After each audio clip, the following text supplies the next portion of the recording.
সড়কের দুই পাশের কোরবানির পশুর বর্জ্যের ছোট ছোট স্তূপ। পুরান ঢাকার সূত্রাপুরের লোহার পুল থেকে কাঠের পুল পর্যন্ত এই অবস্থা। দুর্গন্ধে অতিষ্ঠ বাসিন্দারা।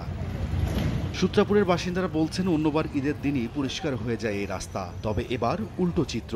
রোগ জীবাণু ছড়িয়ে পড়ার আশঙ্কায় ক্ষোভ জানান কেউ কেউ। আজকে ঈদের তৃতীয় দিন, এখনো এই যে দেখেন এই প্রেক্ষাপট। ছেলে মেয়ে নিয়ে গন্ধে টেকে যাচ্ছে না। এমন আজকে ঈদের 4 দিন 3 দিন হচ্ছে, 3 দিনে যাবত এখনো ময়লা কোনো পরিষ্কার হয় নাই। গাড়িটা না যা পাইছে লয়ে গেছে আর বাকি কিনারে ফালা হয়ে গেছে। পরিচ্ছন্নতা কর্মীরা জানান জনবল সংকটে বিপাকে পড়েছেন তারা। নিরলসভাবে কাজ করলেও কোনো কুল কিনারা করতে পারছেন না।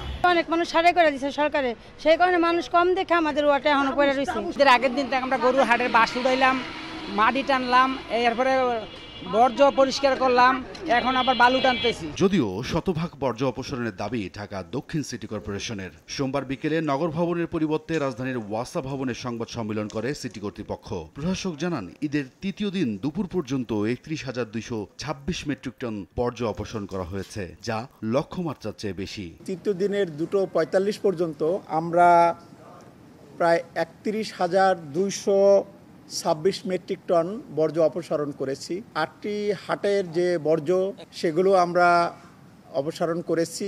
সব বর্জ্য অপসারণের দাবি উত্তর সিটিরও। দুপুরে গুলশানের নগর ভবনে সংবাদ সম্মেলনে প্রশাসক বলেন, ঈদের তৃতীয় দিনে দুপুর 2টা পর্যন্ত 20,889 টন বর্জ্য সংগ্রহ করে ল্যান্ডফিল্ডে পৌঁছে দেওয়া হয়েছে।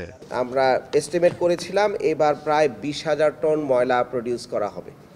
তাই আজকে 2টা পর্যন্ত যদি আমরা আমাদের হিসাব ধরি, 2টা পর্যন্ত আমরা 20,889 টন বর্জ্য উৎপাদিত হয়েছে, যেটা আমরা কালেক্ট করতে পেরেছি এবং ল্যান্ডফিলে আমরা ডাম্প করতে পেরেছি। দুই সিটি বলছে গত বছরের তুলনায় এবার পশু কোরবানি কমলেও বেড়েছে বর্জ্য। কিন্তু কামান লাগানো হচ্ছে মশার জন্য। রায়দুল ইসলাম শুভ, সময় সংবাদ, ঢাকা।